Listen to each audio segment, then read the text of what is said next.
Gujarati movie वश की sequel वश लेवल 2 गुजराती के साथ हिंदी में भी रिलीज हो चुकी है। और अगर आपने वश नहीं भी देखी और सिर्फ शैतान देख के बैठे हो तो भी आप ये मूवी इजीली देख पाओगे, क्योंकि वश और शैतान की कहानी में ज्यादा कोई डिफरेंस नहीं है। डिफरेंस है तो सिर्फ इतना ही कि शैतान जो है वो एक हैप्पी एंडिंग के साथ चलती है और वहीं दूसरी तरफ वश की जो एंडिंग है वो काफी डार्क चली जाती है, जहाँ पे अपना मेन हीरो सब कुछ हार जाता है, अपनी खुद की बेटी के कान के पर्दे फाड़ देता है। उसकी बेटी अभी भी वशीकरण में ही है, उसकी बीवी और बच्चा दोनों ही एक्सीडेंट में मारे जा चुके हैं और उसकी लाइफ में अब दो ही काम बच गए हैं। पहला तो अपनी बेटी आर्या की देखभाल करना और दूसरा प्रताप को टॉर्चर करना, जो कि वो अपने घर के बेसमेंट में उसको कैद करके करता है। अब वश लेवल 2 की बात करें तो कहानी 12 साल के बाद की दिखाई गई है, जहाँ पे हम देखते हैं कि एक गर्ल्स स्कूल की सारी स्टूडेंट अचानक से वशीकरण का शिकार बन जाती है और इस बार किसी घर या स्कूल के अंदर नहीं बल्कि पूरे शहर में वो हंगामा मचा देती है और आतंक का माहौल बन जाता है। जहाँ पे मैं सबसे पहले तारीफ करना चाहूंगा जितनी भी लड़की यहाँ पे दिखाई गई है उन सभी ने जो भी परफॉर्मेंस दी है वो काफी शानदार है। जहाँ पे अगर आप वश या शैतान में जानकी बोडीवाला की परफॉर्मेंस की तारीफ कर रहे थे तो वैसा ही सिमिलर परफॉर्मेंस यहाँ पे आपको देखने को मिलेगा मल्टीपल चाइल्ड एक्टर्स के साथ। और उन सभी बच्चियों ने जिस तरह से अपने बॉडी लैंग्वेज और एक्सप्रेशन के साथ एक्टिंग की है, भाई साहब मानो सच में उनके ऊपर कोई शैतान ही हावी हो गया हो, इस तरह से उन्होंने परफॉर्म किया है। इसके अलावा मूवी की कास्ट की बात करें तो पहले पार्ट में जो मेन लीड थी वहीं दो मेन लीड यहाँ पे भी कैरी ऑन हुए हैं, पर एक एडिशन यहाँ पे किया गया है चेतन दैया का। और बीइंग अ गुजराती गाय मैं इनके काम का काफी बड़ा फैन हूँ, क्योंकि उन्होंने नेगेटिव से लेके कॉमेडी हर तरह के रोल में अपनी कुछ शानदार परफॉर्मेंस रिसेंटली दी है। और जब मुझे पता चला कि इस मूवी में भी उनको इंक्लूड किया गया है तो मैं काफी ज्यादा एक्साइटेड था, स्पेशली ये देखने के लिए कि उनके कैरेक्टर के साथ यहाँ पे क्या एक्सपेरिमेंट किया गया है। पर अनफॉर्चुनेटली उनका जो कैरेक्टर है उसको काफी कम स्क्रीन टाइम यहाँ पे देखने को मिलता है। इसके अलावा मूवी से मेरी और कोई भी शिकायत नहीं है और इस मूवी की हाइप ना सिर्फ गुजरात बल्कि पूरे के पूरे इंडिया में इतनी अच्छी तरीके से बन गई थी,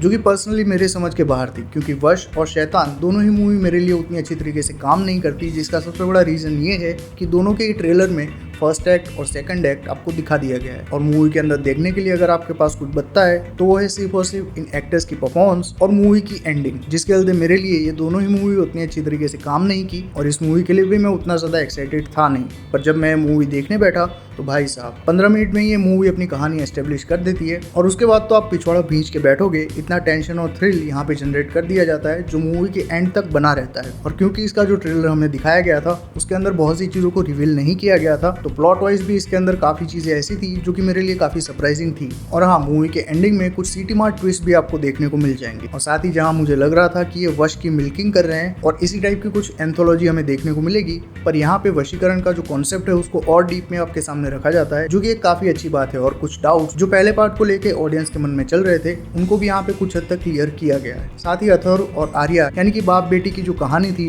उसको भी एक अच्छा खासा कंक्लूजन यहाँ पे मिलता हुआ आपको दिखेगा। और ये मूवी एक फास्ट पेसिंग की मूवी होने के बावजूद भी एक बाप और बेटी के बीच के रिश्ते को दिखाने में काफी अच्छे से ठहराव लेती है। इसके अलावा परफॉर्मेंस की बात करें तो हितेन कुमार और हितू कनोडिया ने काफी शानदार तरीके से अपने अपने कैरेक्टर को यहाँ पे रिप्राइज किया है। पर साथ ही हितेन कुमार उनको पहले पार्ट और दूसरे पार्ट में अगर आप देखोगे तो दोनों ही कैरेक्टर आपको अलग अलग एक्टर्स ने प्ले किए हो, इतने डिफरेंट तरीके से और डिफरेंट अप्रोच के साथ उन्होंने यहाँ पे अपने आप को प्रेजेंट किया है। और जानकी बोडीवाला का भी जो स्क्रीन टाइम है वो मूवी के अंदर उतना ज्यादा तो नहीं है, पर जितने पार्ट में उनको दिखाया गया है उन्होंने भी अपने कैरेक्टर को काफी शानदार तरीके से जस्टिफाई किया है, जो कि ट्रेलर में ही आपको दिख गया होगा। इसके अलावा अगर हम बात करें मूवी के हिंदी डबिंग की, अगर आप हिंदी में देखने का प्लान कर रहे हो तो मूवी की हिंदी डबिंग जो है वो ओरिजिनल एक्टर्स ने ही की है, जिसके चलते जो भी कैरेक्टर्स आप स्क्रीन के ऊपर देख रहे हो उनकी हिंदी डबिंग में आपको कोई भी प्रॉब्लम नहीं आएगी। और साथ ही जो डायलॉग्स हैं उनको भी काफी अच्छी तरीके से ट्रांसलेट करके यहाँ पे डब किया गया है, जिसके चलते आप बिंदास इसको हिंदी में देख सकते हो। पर अगर आप मेरी तरह गुजराती हो तो गुजराती में जुआनी मजाज का एक अलग थे। इसके अलावा टेक्निकल पॉइंट्स की बात करें तो मूवी का स्क्रीन प्ले और डायलॉग्स जो भी यहाँ पे ऐड किए गए हैं और जिस तरह से यहाँ पे वाइड एंगल शॉट्स के थ्रू टेंशन बिल्ड होते हुए दिखाया गया है जूम इन के साथ, वो काफी अच्छे से काम कर जाता है। और डायरेक्टर कृष्णदेव याग्निक ने काफी अच्छे से इस चीज को दिखाया है स्क्रीन के ऊपर। और अगर आपने उनकी सिर्फ दो ही मूवी यानी कि वश और वश लेवल 2 ही देखी है तो मैं एक रिकमेंडेशन देना चाहूंगा कि राडो नाम की उनकी एक ड्रामा थ्रिलर मूवी है जिसके अंदर मल्टीपल स्टोरी लाइन चलती रहती है,